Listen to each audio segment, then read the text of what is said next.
Hello, everyone. Welcome to In Time. Earlier today, the U.S. was notified that, or discovered, I should say, that Iran was preparing an attack against Israel. The U.S. warned of dire consequences of such an attack. That attack began, we believe, a little less than an hour ago. This is some of the footage of ballistic missiles raining down on Iran. Raining down on Israel. So that is on top of Israeli troops that have been making incursions and now appear to be at least holding on to small pieces of southern Lebanon. So they have invaded Lebanon, at least a limited invasion, and we now have Iran officially entering into the fray. Once again, In Time is going live with the hashtag World War III starting to trend on Twitter, and we get this a lot, and this is something we often have to talk about.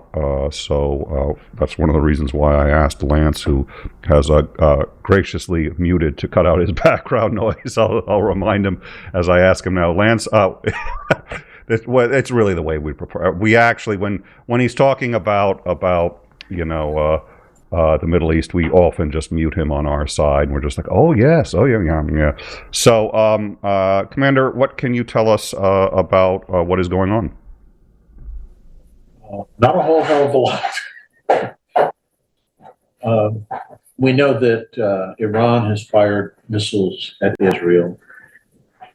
Iron Dome activated to try to stop them, but we also know that a number of missiles have hit targets in Israel. So stuff's getting through. We know the U.S. said that if the Iranians did this, there would be repercussions, but they were, as usual, very vague about what that meant. So I would not be surprised to see some U.S. strike into Iran, taking out missile sites or IRGC locations we're building. So. All right. So, so you do believe that on at least a very basic level, the U.S. may well enter this, striking Iran at. All right. To give a little context to this, because, and we sort of say this every time this is probably the 7th time we've aired, and World War III has been a trending hashtag. And I always like to point this out, which is, in general, yeah, and you can please correct me if I'm wrong because I'm not the expert, but in general, yeah, every major world war starts somewhere along the lines of what we're seeing here. But what people don't mention is we see this kind of thing happen all the time, and it de-escalates long before. I think people need to understand when they use that term World War III, what does that work out to? I don't think the situation between Russia and Ukraine is World War III. I think that's, if you want to use an equivalency, that's the Spanish Civil War, because the great powers are involved partially in supplying both sides, or in one case it is a great power advantage, but it's not great power on great power confrontation. If we have this conflict going on in the Middle East with the Israelis against Lebanon, or whoever, maybe we'll liken that to the Italian invasion of Ethiopia. It's not World War III, but it's setting groundwork for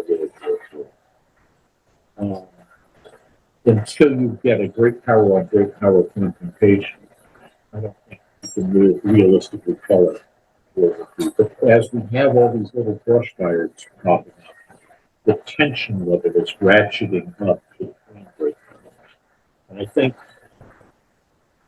we could see something develop in terms of if China starts making really loud noises, that's indicative to me that something's going that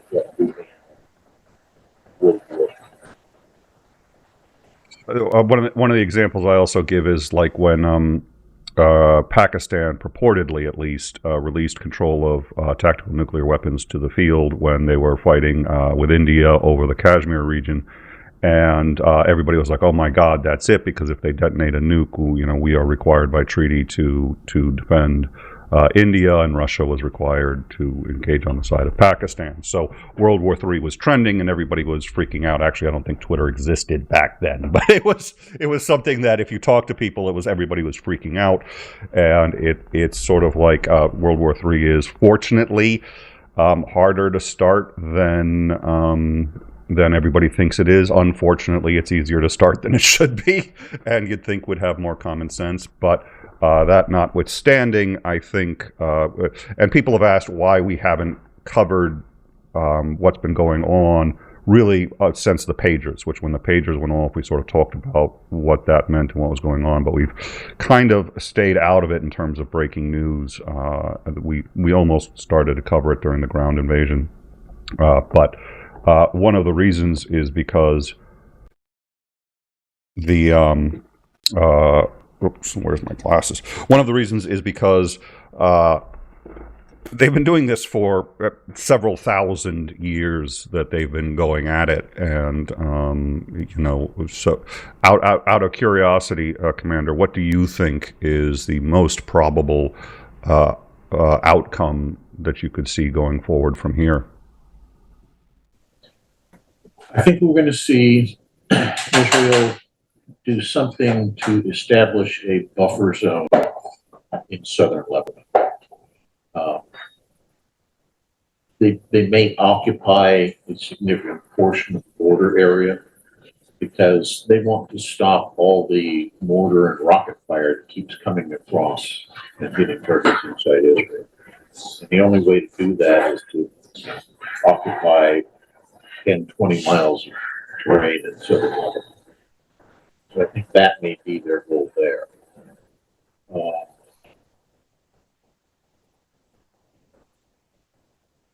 So the other thing that might happen is we're going to see, as right now, the Iranians are fired.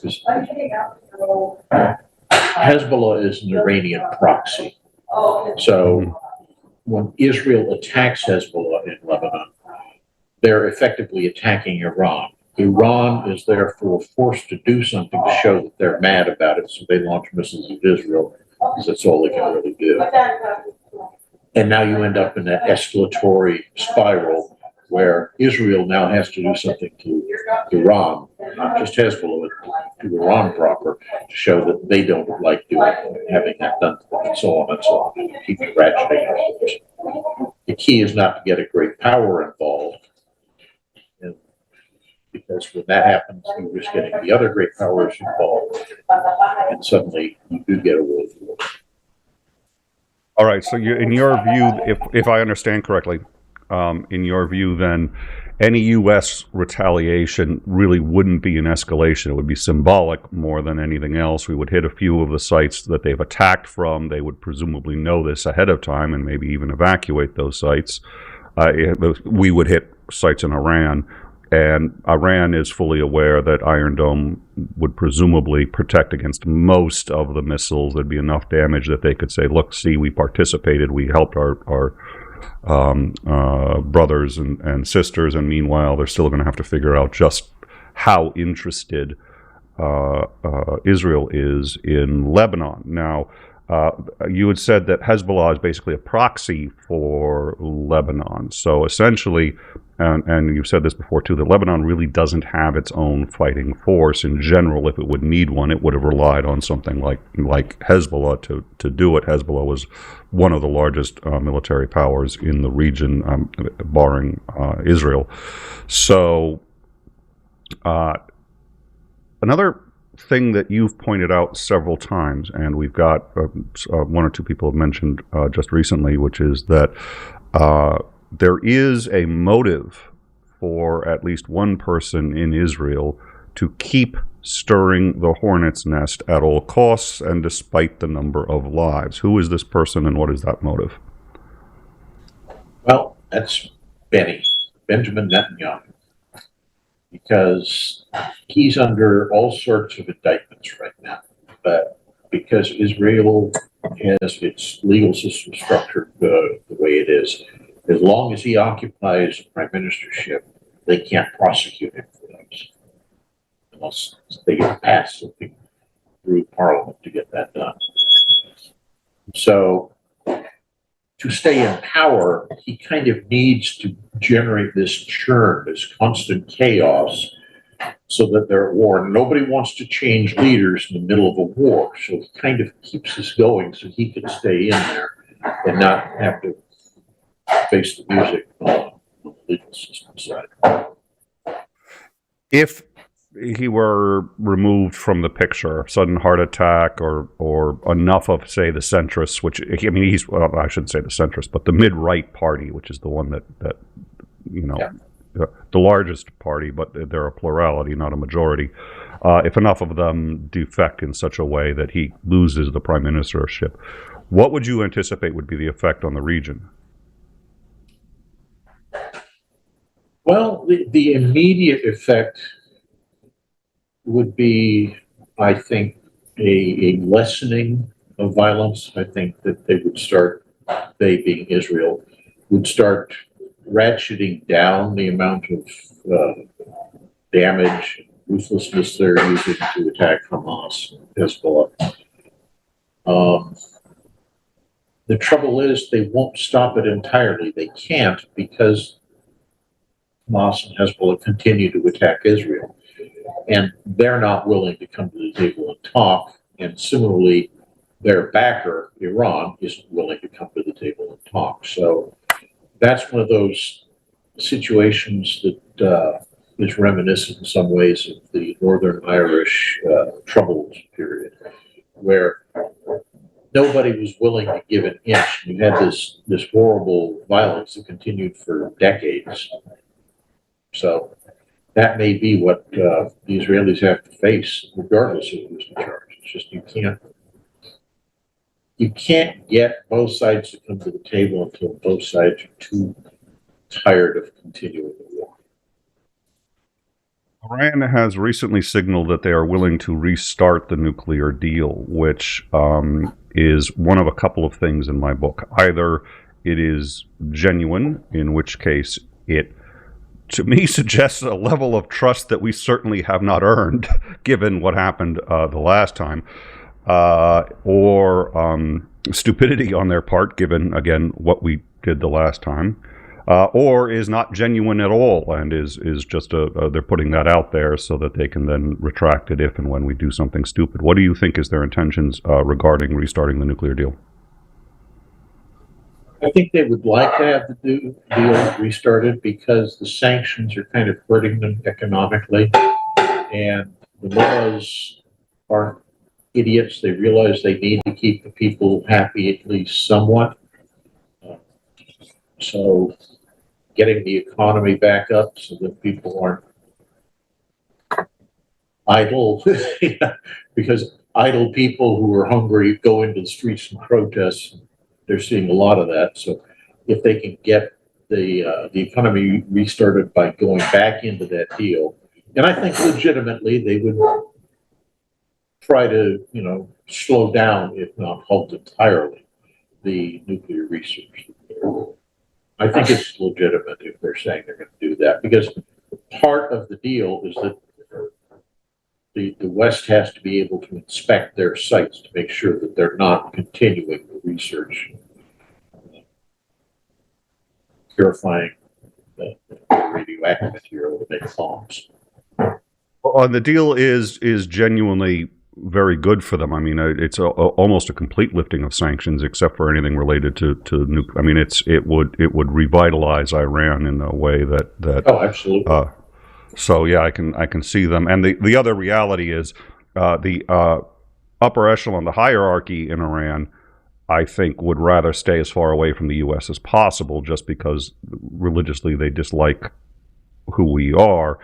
But our culture has infiltrated the youth of Iran and the people who are coming into power now, and they're fully aware that if they don't find a way to satiate them with, in some cases, American products, they may be the old guard that is peacefully escorted to the nearest 23rd story window.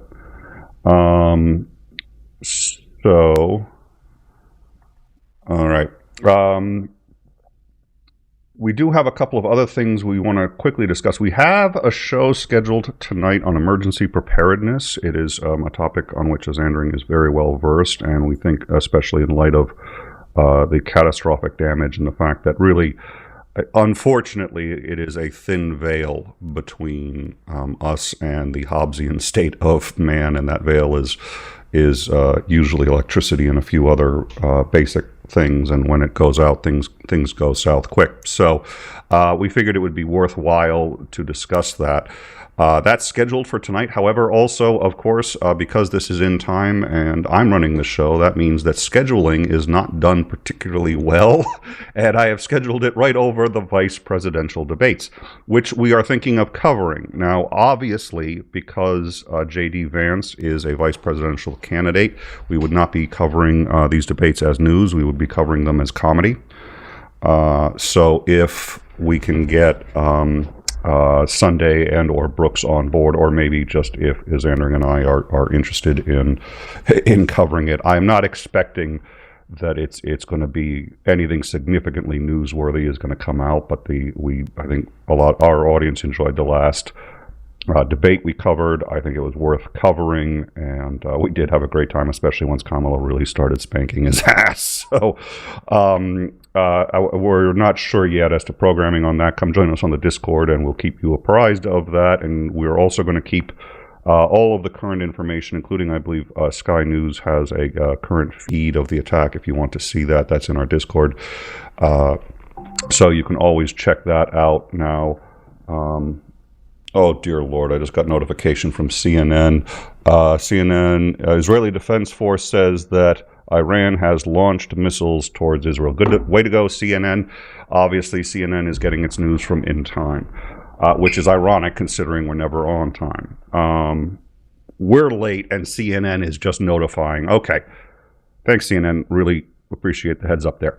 So, there is one other thing I want to cover, and then we're going to just do a rundown of what we've got so far, because, again, I think it's important. This is the difficult thing for me.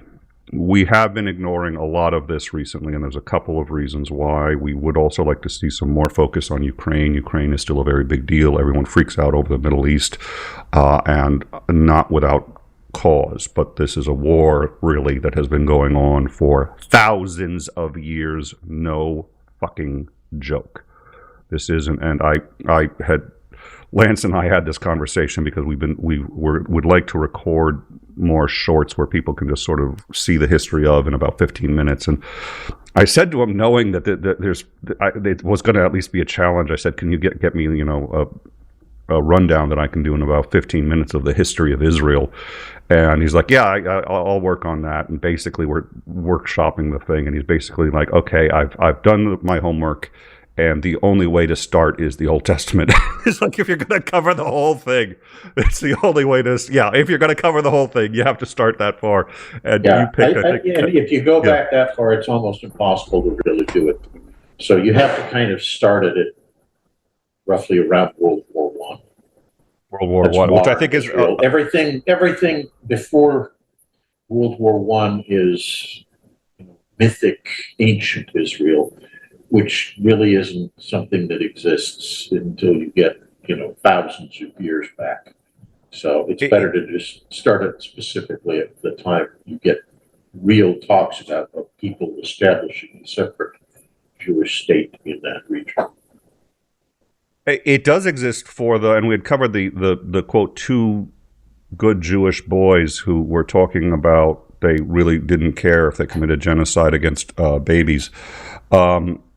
We were covering them, and they said, so what you have to realize is God gave us this land, and the Palestinians have just been squatters for however many, thousands of years. It's just sort of like, wow, if somebody's going to go back that far, you're going to have a very hard time having a rational conversation with them about how to stop the violence. So we will do a quick rundown on where we are. But I also wanted to cover one other thing, which is longshoremen have been threatening to strike in the U.S. This is on the East Coast. We got word earlier today, not that long ago actually, that they have in fact decided to strike. That's 45,000 longshoremen on the East Coast. There is predictions that this is going to send some pretty significant shockwaves through the U.S. economy. 𝐍𝐸𝐼, what can you tell us about that?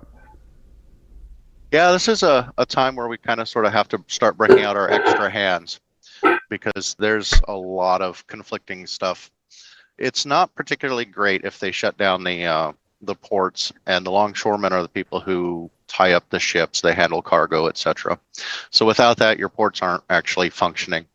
And there's a lot of merchandise and products and things that come through the ports. And we have two major coasts, and the East Coast is much older, and we get quite a lot of goods coming in from there. The West Coast... I think it's worth noting that the unions for longshoremen are different in the East and West Coasts. Yes. That's why the West Coast, that's why the West Coast isn't shut down as well. Yet. However, you run into the problem of the West Coast is already running at near capacity. And so where this brings in problems with supply chain lines is that we don't have the capacity to try and offset losing most of the East Coast ports. So we don't have the trucks to try and run extra freight out of there. We don't have the facilities or the personnel to increase the number of ships that are being unloaded in those ports. So you're just seeing that importation fall off, which is why everybody's concerned about supply chain issues rippling through the economy. And our administration is in a bit of a quandary here, because on one hand, here we go with our hands.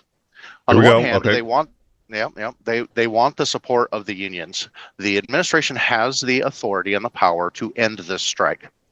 However, if they do that, that's going explicitly against the union's desires, obviously, because they started the strike to try and get better negotiating terms. So if they step in and try and stop it, they're going to alienate not just the longshore union, but most unions, because they're stripping them from their greatest ability to negotiate, which is going on strike. However, on the other hand, and let me interrupt. They're doing that during an election with the election That's what I mean. Is the administration's in a quandary here, because this is an election season. We're 30-something days from the actual election. But on the other hand, if they don't stop this, then you're going to see some pretty significant ripples through the supply chain, significant shortages. You're going to see some price increases, because obviously supply is going to drop. And all of that's going to really start to manifest in a serious way if they remain on strike right at the beginning of November. So you're going to start seeing some significant impacts right as people are getting ready to go and vote. So that's not a good thing for the administration either, because it turns out lots of people tend to vote on whether or not they are feeling pain or doing really well when they go to the voting booths. So it's a very difficult time for the administration to try and manage an issue like this. What do you do? How do you manage a situation like this? So it's going to bear a lot of close scrutiny to see if the administration is going to try and facilitate a deal, or if they're going to stand back and say, hey, union, you do you. We're in support of unions, and this is your most powerful negotiating tool. Or if they're going to try and split the baby and say, okay, well, we'll let you run for a little while, but we really can't afford the kind of economic damage that this could potentially cause in the U.S. And that's going to be things that, world issues aside, this affects you directly, and you're going to see it directly. And that's when Americans really start to sit up and notice. So we should be watching and keeping an eye on how this plays out. Is the administration going to force an end to the strike, or are they going to let it go, which is least damaging to them? I'm not sure. I know if it goes on long enough, I do think that the economic shortages that it's going to cause, which could potentially rival the issues that we saw right after COVID, when they had many things shut down and then trying to restart the economy, there were lots and lots of shortages. We've already got lots of people talking about, hey, go buy all of your stuff now, coupled with already issues in the Appalachia with shortages and trying to get services. It's a dangerous storm that's brewing, and we should keep an eye on. Let me ask you this real quick, and then we'll go back to the main topic here. So it's 45,000 longshoremen up and down the East Coast. They have said, quote, we're going to win this fucking thing. Trust me, they can't survive too long, and we're going to get what the fuck we deserve. Believe me. How much of our goods come in through ports on the East Coast, and how much of those are going to be delayed or stopped, do you think? I don't remember the exact percentage between the East Coast, West Coast, and the Gulf. For argument's sake, let's just say it's about half. I believe that it's a little bit more than half, because we do have many ships that end up going around, and from the Asian areas, we do get an enormous amount of stuff from China, especially. And that stuff isn't going to be as affected as far as getting it in. However, not being able to get anything from European or Southwest China or Southwest Asia area of stuff. We get a lot of stuff from India. We get a lot of stuff from Pakistan. And those usually come in through the East Coast. It will also affect stuff coming from South America, because a lot of it comes across the Gulf of Mexico. So that would include food, a number of different food items. Okay. Yes, especially fruits. So we get all of those shut down, and the quote is correct in that they can't survive this for long. We cannot shut down that many ports in the United States without starting to feel the pain of that fairly quickly. So they have a heck of a stick to beat their negotiators with. The question is whether or not the administration will exercise their authority in stopping it and forcing them back to work. And this is because sorry, please finish. And if they do not, then you should probably have the expectation that prices are going to rise. You're going to see some shortages, and it's going to be a little bit more difficult to buy things.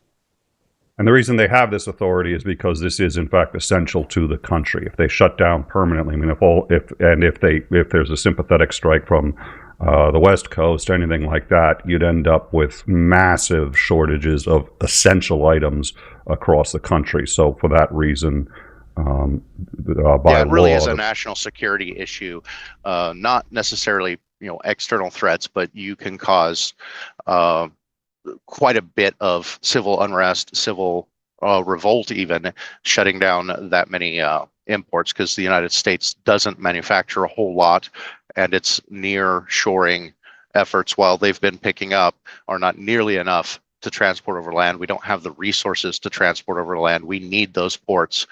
And this is one of the exact reasons why when people start saying, oh, well, if the trucking industry just shut down for 3 days, and I'm like, I don't believe you've thought this through. That could be absolutely devastating. And it will turn the American people, because the American people, when they start directly being harmed, they start getting very angry. And you can see the tide of public opinion turn very quickly from people who are very angry and not being able to get food. I mean, when you're staring at your children and you're like, I can't get products, I can't get food. This is a really dangerous issue, and I believe that the longshoremen should bear that in mind, that this can very quickly turn against them. So I'm curious to see exactly how the administration is going to handle this, because it can be has the potential to be a very volatile powder keg of issues right before an election. So this is not a great thing that anybody wants to see, except possibly maybe Trump. And I think that it would be pretty heinous to try and politicize this with the, obviously it's going to be, but it's not a great situation to be in, and we should keep an eye on it so that we can plan accordingly. All right, so what I'm about to do a rundown on what we know and what we're expecting over the next, say, 24 hours. But first, I want to say UTV and Ham, 𝐒𝐸9𝐸 has gifted a 1 in-time membership. Thank you so much. Your support has been great, and we reached out. We spoke just a little bit, but I look forward to chatting with you a bit more. But thank you for your continued support. We really appreciate it. And Blonde Bombsheller gifted 5 in-time memberships. So Blonde Bombsheller, thank you so much for your generosity. We really appreciate it, and it helps out, as you know, because you've been around a couple of channels before. You know how much of a help it is. So we really appreciate it, and thank you. So to cover where we are right now, Iran has now entered the fray against Israel. They have fired a number of rockets. What I'm about to show you is a number of successful strikes landing in Tel Aviv. Let's take a look at this. Oh God. Okay, guys, we got to get off the roof. These are coming down right next to us here. They're coming down. One just about. We got to go inside. Let's actually, what I'm going to do is I'm going to play that one and see if I can play that one more time. I may just full screen that here because you can actually see the okay, 2 guys, rockets we got to get there. off the roof. These are coming down right next to us here. They're coming down. One just about. We got to go inside. And we have this and some other footage. And again, there's a live stream from Sky News that you can find on our Discord. So check that out. What we have now is Israel doing at least a partial invasion of Lebanon. They have troops down in the south. Hezbollah appears to actually have more capacity to counterattack than we had expected, given what's happened to them. But they are still very limited and really can't stop the Israeli army. So we're going to see what happens there. We're going to see what happens in terms of Hezbollah counterattacking and where Israel goes from here. Commander McMillan has suggested that the U.S. may sort of do a symbolic strike against Iran, and that it'll be a wink and a nod to each side that we had to do something. And that we've seen a lot of this. We've discussed this before between various countries. When Israel, I think it was, inadvertently killed a number of Saudis. The Saudis, did a strike back on targets that had already been evacuated, and everybody moved on. So I don't want to dismiss the horrific suffering happening in Gaza, happening in Lebanon, and in across Israel, especially right now in the northern areas. But in terms of a swell of panic that we're starting to see, I think this is closer, unfortunately, to the status quo than it is to something to really freak out over. But we are going to continue to monitor it, and if anything that we feel you need to be notified of comes up, we will go back to breaking news. But that's where we stand on that. And 45,000 longshoremen have gone on strike. This essentially closes most of the ports, if not all of them, across the eastern coast. That's Yep, and that's going to be a problem, as Zandering pointed out. We will keep you up to date on that. Join us on the Discord, and you can find all the breaking news and a lot of good conversation on various topics, political, gaming, picket. We've got an area for it on the Discord. I hope to see you guys there. Yes, Blonde Bombsheller, I did just say you've been around. What can I say? And I think, have I missed it? Yes, I have missed something. So we have a schedule tonight. We have a sort of emergency preparedness scheduled for tonight. We are not sure if we're going to do that or we're going to cover the debate. I was not kidding when I said if we cover the vice presidential debate, it would be as a comedy. None of us expect much out of Vance. Yeah, no, none of us expect.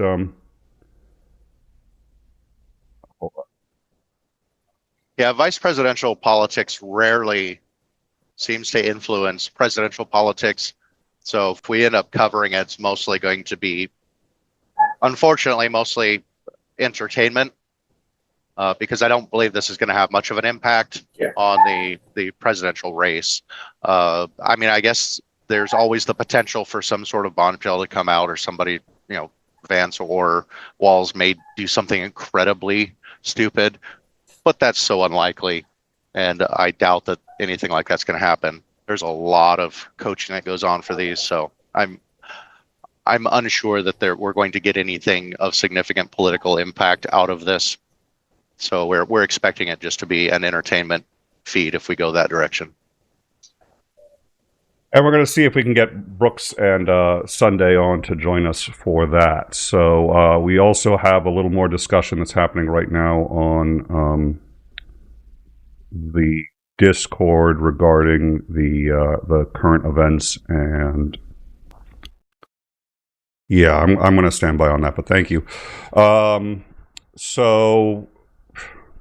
Like, subscribe, share, and you know what? I know this is just breaking news, but if you like the content, want to tell your friends and say, hey, these guys do a good job of covering it, tell people. That really is one great way to help us out. So thank you, Lance, for joining us on such short notice, as always. Thank you, 𝐒𝐸𝐿𝐴𝐸𝐸𝐸𝐸, and hopefully before tonight's show, I'll let you know whether we're doing it or not. Don't count on it, but I will try. So thank you both for joining us, and we look forward to seeing you tonight, either to mock the vice presidential candidates or to discuss emergency preparedness. Thank you all for joining us. Have a good day.